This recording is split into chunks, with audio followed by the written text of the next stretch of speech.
मंदार पर्वत, जहां की हवाएं भोलेनाथ के होने का आभास कराती, जिसके जिस्म पर शेषनाग के चलने की रेखाएं आज भी मौजूद है। वो पर्वत जो बना समुद्र मंथन की मथनी, वही समुद्र मंथन जिससे निकले अमृत कुआरों में बांटकर भोलेनाथ ने विष को अपने कंठ में बसा लिया।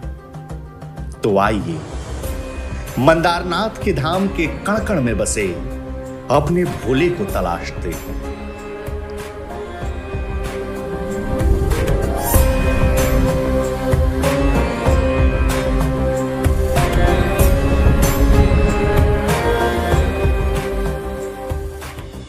नरनारी और शासक थे नारायण भी जिनके उपासक।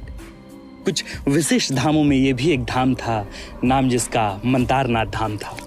देवभूमि की थी अवधारणा, जागृत होती थी जहां मानव की चेतना, भक्ति में रहते हैं जहां जीव, कण कण में बसते हैं वहीं शिव।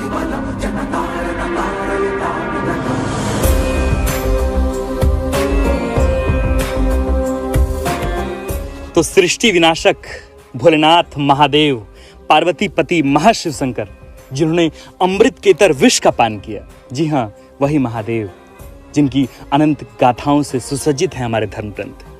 और हम जिस पहाड़ी पर बैठे हैं वो पहाड़ी गवाह बना है समुद्र मंथन का। जी हाँ वही समुद्र मंथन जिसने तीनों लोगों को कपा दिया। इस पहाड़ी के किस्से बड़े दिलचस्प हैं, तो चलिए आपको इस पहाड़ी के अब किस्से सुनाते हैं।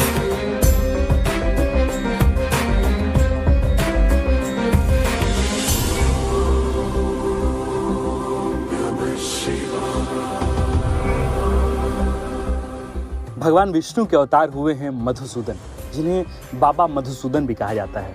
वैसे तो इस पहाड़ी को लेकर ढेर सारी कहानी और किस्से हैं, लेकिन हमने जो कहानियां सुनी हैं हम आपको वही सुनाते हैं। एक बार की बात है कि बाबा मधुसूदन के कान के मैल से पैदा हुए दो भाई, जिनका नाम था मधु और कैटव। बाद में ये भाई बहुत उत्पात मचाने लगे, तो भगवान विष्णु को कई हजारों साल की लड़ाई इन दोनों भाइयों से लड़नी पड़ी और अंततः भगवान विष्णु ने मधु के सर को कलम कर इसी पर्वत के नीचे दबा दिया और उसकी वीरता से खुश होकर भी यहाँ इस पहाड़ी पर उसकी एक आकृति भी बना दी। लेकिन इस पहाड़ी के एक दिलचस्प किस्से और भी हैं, हम आपको वो भी बताएंगे। तो चलिए आपको इस पहाड़ी की सबसे अद्भुत कथा सुनाते हैं। जी हाँ, किसी मंदार पर्वत से समुद्र मंथन किया गया था, जिसकी प्रमाणिकता खुद विष्णु पुराण में मिलती है। और इस समुद्र मंथन किनके किनके बीच किया गया? इस समुद्र मंथन खुद दानवों और भगवानों के बीच किया गया था। इसी समुद्र मंथन में 14 रत्न निकले थे, जिनमें मुख्य तौर पर 2 अमृत और विष निकल कर आए।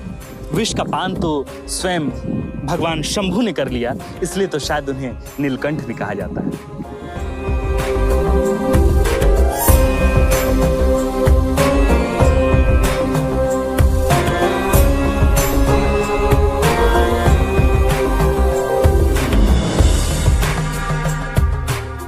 तो हम यह मानकर चलते हैं कि मंदार पर्वत और इसकी दैवीय आभा आप तक पहुंच गई होगी।